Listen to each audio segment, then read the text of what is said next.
तो एक एग्जांपल से शुरुआत करते हैं। मान के चलिए वरुण एक डिजिटल मार्केटर है जो कि डिजिटल मार्केटिंग से रिलेटेड कोर्स सेल करता है और उसका जितना भी कोर्स है वो ऑन एन एवरेज 5,000 से 10,000 के बीच में होता है।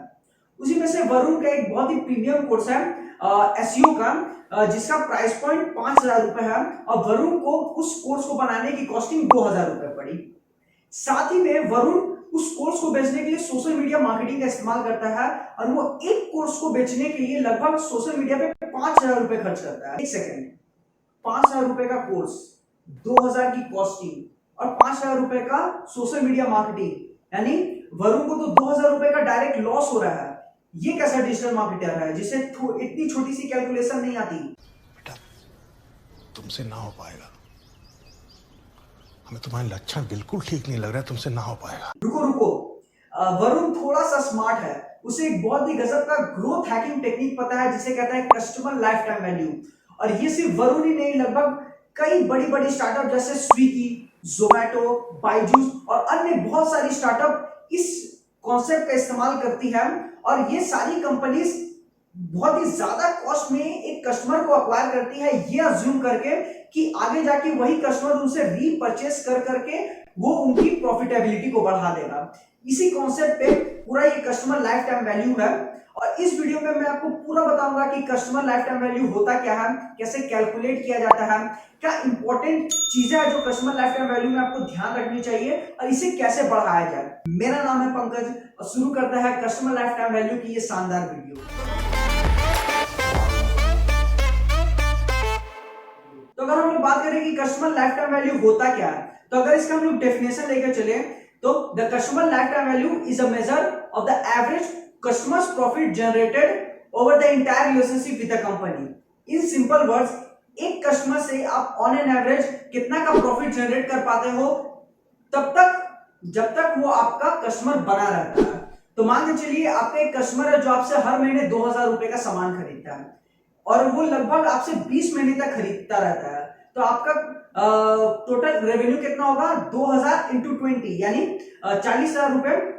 और उसमें से आपको अपना प्रॉफिट मार्जिन को माइनस कर लेना है उस रेवेन्यू से, तो आपका कस्टमर लाइफ टाइम वैल्यू निकल जाएगा। तो इस केस में हमारा 40,000 का रेवेन्यू आया, उसमें से आपको अपना प्रॉफिट मार्जिन को माइनस कर लेना है, इससे आपका प्रॉफिट मार्जिन 20% है, तो आपका कस्टमर लाइफ टाइम वैल्यू कितना आएगा? 8,000 रुपए।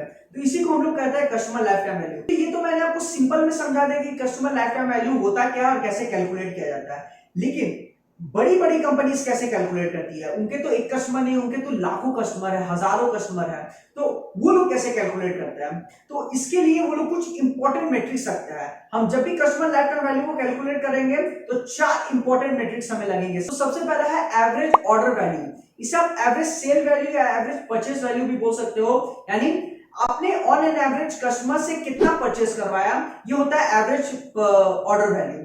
यानी हो सकता है आपका कोई कस्टमर आपसे 5,000 का सामान खरीदे, कोई 10,000 का, तो कोई 15,000 का, तो उसका आपको एवरेज निकाल लेना है, ये होता है सबसे पहला। देन है एवरेज फ्रीक्वेंसी ऑफ ट्रांजैक्शन, यानी कस्टमर आपसे कितनी बार आके परचेस करता है। हो सकता है कोई कस्टमर महीने में 5 बार आता हो, तो हो सकता है आपका कोई कस्टमर महीने में 20 बार आता हो। तो इस तरीके से आपको एवरेज फ्रीक्वेंसी निकाल लेना है आपका जितना भी ट्रांजैक्शन होता है हर कस्टमर से। देन आता है रिटेंशन पीरियड। कोई कस्टमर आपसे 12 महीने तक जुड़ा होता है, तो कोई कस्टमर आपसे 24 महीने तक जुड़ा होता है, तो हो सकता है कोई कस्टमर आपसे सिर्फ 3 ही महीने तक जुड़ा हो। तो इस तरीके से आपको एवरेज रिटेंशन पीरियड निकाल लेना है और आखिर में आपको प्रॉफिट मार्जिन निकालना है। अगर आप वैरायटी ऑफ प्रोडक्ट में डील करते हो तो किसी में आपको 20% का मार्जिन मिलता होगा, किसी में 5% का, तो किसी में 10% का, उसका आपको एवरेज प्रॉफिट मार्जिन निकाल लेना है। तो ये 4 मैट्रिक्स लगेंगे जब भी आप customer life time value calculate करोगे इन ब्रॉडर वे में। अब अगर इसे हम लोग फॉर्मूले में पुट करेंगे तो ये कैसा आएगा? Average order value into average number of transaction into retention period into profit margin. जब इसे आप वैल्यू पुट कर देंगे उस जगह पे, तब आपका कस्टमर लाइफ टाइम वैल्यू निकल जाएगा। तो इस तरीके से आप customer life time value calculate कर सकते हो। हम लोग अब डायरेक्ट चलता है वो लॉन्ग ब्रॉड एग्जांपल पे। तो स्क्रीन पे आपको एक चार्ट नजर आ रहा होगा। मैंने अज्यूम किया है कि एक कंपनी है वीमार्ट, जो एक ई कॉमर्स कंपनी है, और आपको यहाँ पे कॉलम में दिख रहा होगा कि कितने कस्टमर हैं, उन कस्टमर का टोटल परचेस कितना है, नंबर ऑफ ट्रांजैक्शन कितना और रिटेंशन पीरियड कितना है। रिटेंशन पीरियड को मैंने मंथ में कैलकुलेट किया है। तो यहाँ पे आपको कस्टमर दिख रहा होगा, केवल मैंने यहाँ पे 6 इनपुट किए हैं। इस तरीके से लगभग लाखों लाखों कस्टमर का डेटा इनपुट होता है टेबल में और उससे कस्टमर लाइफ टाइम वैल्यू निकलता है। तो इस केस में मैंने 6 कस्टमर को लिया है। तो आप देख रहे होंगे कि एक कस्टमर है ए जिसका टोटल परचेस 15,000 है और उसका नंबर ऑफ ट्रांजैक्शन 20 है, यानी उसने 20 बार वीमार्ट के शॉप में आके परचेस किया है, वो भी टोटल 15,000 का। रिटेंशन पीरियड है 12 मंथ, यानी वो कस्टमर ए का वीमार्ट के साथ रिलेशनशिप केवल 12 महीने तक चला। तो हम लोग डायरेक्ट चले मैट्रिक्स पे। तो इनका एवरेज सेल वैल्यू कितना आया, तो मैंने क्या किया, टोटल परचेस का जो भी सम था उसे नंबर ऑफ ट्रांजैक्शन के सम से डिवाइड कर दिया। तो हमारा जो एवरेज सेल वैल्यू आया वो आया 1000। एवरेज नंबर ऑफ ट्रांजैक्शन कितना आया 30 और रिटेंशन टाइम पीरियड यानी कस्टमर कितने समय तक रुका ऑन एन एवरेज सारे कस्टमर, तो उनका एवरेज निकला हमारा 25 मंथ्स। और यहाँ पे मैंने प्रॉफिट मार्जिन ले लिया 20% का। तो कस्टमर लाइफ टाइम वैल्यू क्या आएगा इनका 1000 इंटू 30 इंटू 25 इंटू 20%, यानी 1000 इनका एवरेज सेल वैल्यू, 30 इनका average number of transaction into 25 months का इनका रिटेंशन पीरियड और इंटू 20% का प्रॉफिट मार्जिन। जब इसे मैंने कैलकुलेट किया तो हमारा कस्टमर लाइफ टाइम वैल्यू आया 1,50,000 रुपीज। तो देखा आपने कैसे मैंने वीमार्ट का एग्जांपल लेके कैसे पूरा कस्टमर लाइफ टाइम वैल्यू को कैलकुलेट किया। लेकिन अभी भी आपके मन में एक सवाल उठता होगा कि इस कस्टमर लाइफ टाइम वैल्यू का हम लोग करेंगे क्या। तो यहाँ पे कॉन्सेप्ट आता है कस्टमर एक्विजिशन कॉस्ट का। मैंने कस्टमर एक्विजिशन कॉस्ट के ऊपर भी वीडियो बनाया है, नीचे डिस्क्रिप्शन में आपको लिंक मिल जाएगा। अगर आपने उस वीडियो को नहीं देखा तो उस वीडियो को जरूर देखिए, वहां पे मैंने डिटेल में एक्सप्लेन किया कि कस्टमर एक्विजिशन कॉस्ट होता क्या है और कस्टमर लाइफ टाइम वैल्यू से उसे कैसे रिलेट किया जाता है। वापस अगर हम इस एग्जांपल में आए तो वीमार्ट का कस्टमर लाइफ टाइम वैल्यू कितना आया 1.5 लाख। मान के चलिए कि वीमार्ट ने एक कस्टमर को अक्वायर करने में 15,000 रुपए खर्च किए होंगे, यानी उसका कस्टमर एक्विजिशन कॉस्ट अगर 15,000 है। अगर हम लोग कस्टमर लाइफ टाइम वैल्यू को कस्टमर एक्विजिशन कॉस्ट से रिलेट करें तो ये लगभग 10 टाइम्स ज्यादा है। कहते हैं अगर customer life time value customer acquisition cost से 3 गुना ज्यादा होता है तो ये बहुत ही अच्छा सिग्नल माना जाता है और इन्वेस्टर इन सारी कंपनीज में इन्वेस्ट करना ज्यादा प्रेफर करते हैं। वीमार्ट के केस में ये लगभग 10x है। तो इस तरीके से रिलेट किया जाता है कस्टमर लाइफ टाइम वैल्यू को और कस्टमर एक्विजिशन कॉस्ट को। ये दोनों मैट्रिक्स एक दूसरे के साथ कोएग्जिस्ट करते हैं, इसीलिए हमें हमेशा कस्टमर लाइफ टाइम वैल्यू इस टू कस्टमर एक्विजिशन कॉस्ट का रेशियो के हिसाब से चलना चाहिए। अगर कस्टमर लाइफ टाइम वैल्यू 3 गुना से ज्यादा होगा यानी आपका बिजनेस बहुत ही तेजी से ग्रो कर रहा है और इन सारी कंपनीज का फ्यूचर बहुत ही अच्छा है और प्रॉफिटेबिलिटी भी है। तो ये मैंने आपको बताया कि कस्टमर लाइफ टाइम वैल्यू को कैसे कैलकुलेट किया जाता है और इसका मतलब क्या होता है। तो आपने ये तो समझ लिया कि कस्टमर एक्विजिशन कॉस्ट होता क्या है, कैसे कैलकुलेट किया जाता है। लेकिन कस्टमर लाइफ टाइम वैल्यू जो आपका निकलता है ना, उसके बैकएंड में बहुत कुछ चलता है जिसके कारण से आपका customer life time value affect हो सकता है। इसीलिए आपको हमेशा कुछ बातों का हमेशा ध्यान में रखना पड़ेगा जब भी आप customer life time value calculate कर रहे होंगे। सबसे पहला है टाइप ऑफ रेवेन्यू स्ट्रीम। आपका रेवेन्यू स्ट्रीम कैसा है, वन टाइम परचेस है या मल्टीपल रेवेन्यू स्ट्रीम है। वन टाइम यानी जैसे रियल एस्टेट का बिजनेस हुआ, फैक्ट्री मशीन का बिजनेस हुआ, उस सब में वन टाइम परचेस है। मतलब एक बार कस्टमर ने आपसे सामान खरीदा, उसके बाद वो आपसे शायद ही कभी सामान खरीदे।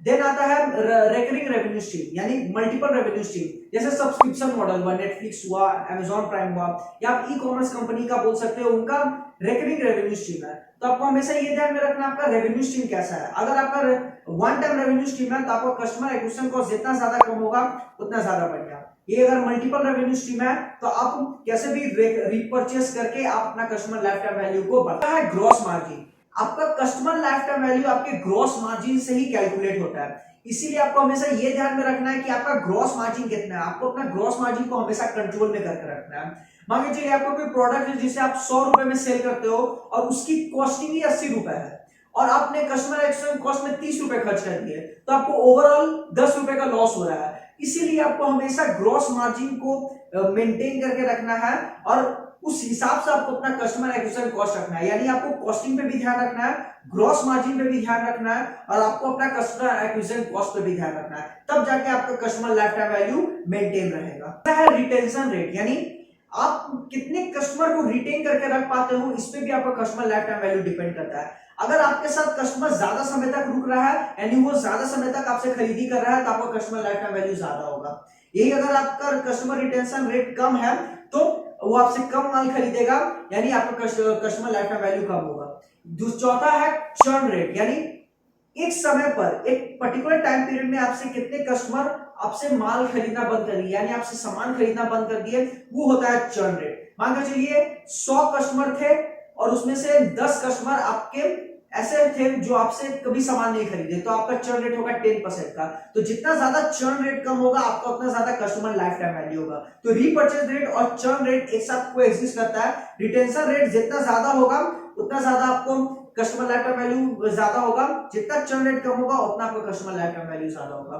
तो है लाइफ ऑफ प्रोडक्ट। जैसे मैंने आपको रेवेन्यू स्ट्रीम की बात की, वन टाइम रेवेन्यू स्ट्रीम है या मल्टीपल रेवेन्यू स्ट्रीम है, उसी तरीके से लाइफ ऑफ प्रोडक्ट है। जैसे हाउस, उसका लाइफ ऑफ प्रोडक्ट बहुत ही बड़ा है। एक बार आपने घर खरीदा 30 साल की छुट्टी, 40 साल की छुट्टी, एक बार कार खरीदा तो लगभग 10 से 15 साल की छुट्टी। तो इस तरीके से आपको अपना लाइफ ऑफ अ प्रोडक्ट को देख लेना है। जितना ज्यादा लाइफ ऑफ अ प्रोडक्ट कम होगा कस्टमर आपसे उतना ज्यादा रीपर्चेस करेगा, आपका कस्टमर लाइफ टाइम वैल्यू उतना ज्यादा होगा और वाइस वर्सा। और आखिरी में आता है रीपर्चेस रेट। एक कस्टमर आपसे कितनी बार सामान खरीद रहा है उस पर भी आपका customer life time value depend करता है। अगर आपका रीपर्चेस रेट ज्यादा है यानी कस्टमर आपसे रेगुलरली बाय करते रह रहा है तो आपका रीपर्चेस रेट बहुत ज्यादा है यानी आपका कस्टमर लाइफ टाइम वैल्यू ज्यादा होगा। यही अगर वो रीपर्चेस रेट कम है तो कस्टमर लाइफ टाइम वैल्यू भी कम होगा। तो ये 6 इंपॉर्टेंट कंसीडरेशन थे जो आपको हमेशा ध्यान में रखना है जब भी आप customer life time value calculate कर रहे हो या एनालाइज कर रहे हो। तो हमने इतना कुछ जान लिया कस्टमर लाइफ टाइम वैल्यू के बारे में, तो आप ये भी समझ लेते हैं कि उसे कैसे बढ़ाया जाए। तो कस्टमर लाइफ टाइम वैल्यू आप कैसे बढ़ाएंगे? सबसे पहले आप स्ट्रेटेजिक अपसेल या क्रॉस सेल कर सकते हो। एक बार कस्टमर आपके साथ ऑनबोर्ड हो गया ना तो अब आप उनको कोई भी प्रोडक्ट आप उनसे आप खरीदवा सकते हो। तो मान के चलिए कस्टमर ने आपसे एसईओ कोर्स खरीदा है तो आप क्या स्ट्रेटजी लगाओगे सच दैट वो आपसे उसका अगला कोर्स खरीदेगा, उससे आपसे महंगा कोर्स खरीदेगा। तो ये आप कैसे कर सकते हो? आपको स्ट्रेटेजिक अपसेल करना पड़ेगा, क्रॉस सेल करना पड़ेगा। तो आप पहला ये तरीका इस्तेमाल कर सकते हो। दूसरा, आप क्वालिटी कस्टमर सपोर्ट दीजिए। सबसे ज्यादा जरूरी है रिटेंशन। अगर कस्टमर लाइफ टाइम वैल्यू आपको बढ़ाना है तो आपको कस्टमर को रिटेन करके रखना पड़ेगा। इसके लिए आपको अपना कस्टमर सपोर्ट टीम को हमेशा स्ट्रांग रखना पड़ेगा सच दैट वो आपके कस्टमर के ग्रीवेंसेस को सॉल्व कर पाए, क्योंकि एक खराब कस्टमर एक्सपीरियंस के कारण कस्टमर आपको छोड़ के चला जा सकता है। तो इससे आपका डायरेक्ट इंपैक्ट पड़ेगा आपके कस्टमर लाइफ टाइम वैल्यू। तीसरा है इंप्रूव प्रोडक्ट क्वालिटी। सबसे बड़ा गेम यही है। अगर आपका प्रोडक्ट सही होगा ना, आपको कुछ करने की जरूरत नहीं है, कस्टमर आपके पास खुद आएगा। कस्टमर के लिए जो सबसे ज्यादा इंपॉर्टेंट है ना वो है उस प्रोडक्ट में से जो उसकी वैल्यू आ रही है वो। तो एक बार आपका प्रोडक्ट उस लेवल का आ जाए कि वो आपके कस्टमर का प्रॉब्लम सॉल्व कर सकता है, आपको देन इतनी ज्यादा मेहनत करने की जरूरत नहीं पड़ेगी। कस्टमर आपके पास खुद ही चला आएगा और वो आपके साथ ज्यादा दिन तक रुकेगा भी, ज्यादा समय तक रिटेल भी रहेगा। आपका customer life time value automatic बढ़ जाएगा। Targeting ads. एक नए कस्टमर को अक्वायर करना बहुत ज्यादा महंगा पड़ता है कंपेयर टू सेम कस्टमर को रीटारगेट करके उसे रीपरचेस करवाना। इसीलिए कंपनीज फोकस करती है अपने कस्टमर को रीटारगेट करके उन्हीं को अपना प्रोडक्ट बेचे। तो अगर आपका कोई कस्टमर एक बार ऑनबोर्ड हो गया, वो आपका रेगुलर कस्टमर बन गया, तो आप उससे ये ध्यान में रखिए कि उसे कैसे रीटारगेट करके आप उनको अपना नया प्रोडक्ट सेल कर सकते हो। जितना ज्यादा अच्छा आप रीटारगेटिंग एड्स चलाओगे उतना ज्यादा आपका कस्टमर आपसे रिटेल रहेगा, आपसे हमेशा रीपरचेस करता रहेगा, आपका customer life time value automatic increase हो जाएगा। और आखिर है आपको अपना कस्टमर एक्सपीरियंस को इंप्रूव करना है।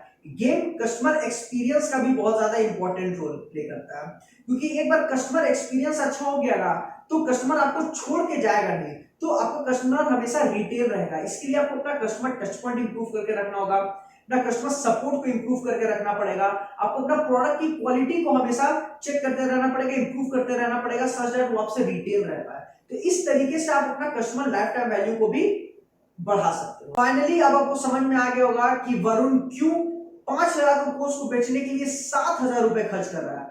भूल गए वरुण को? वही वरुण जिसको आपने वीडियो के स्टार्ट में बेवकूफ बोला था।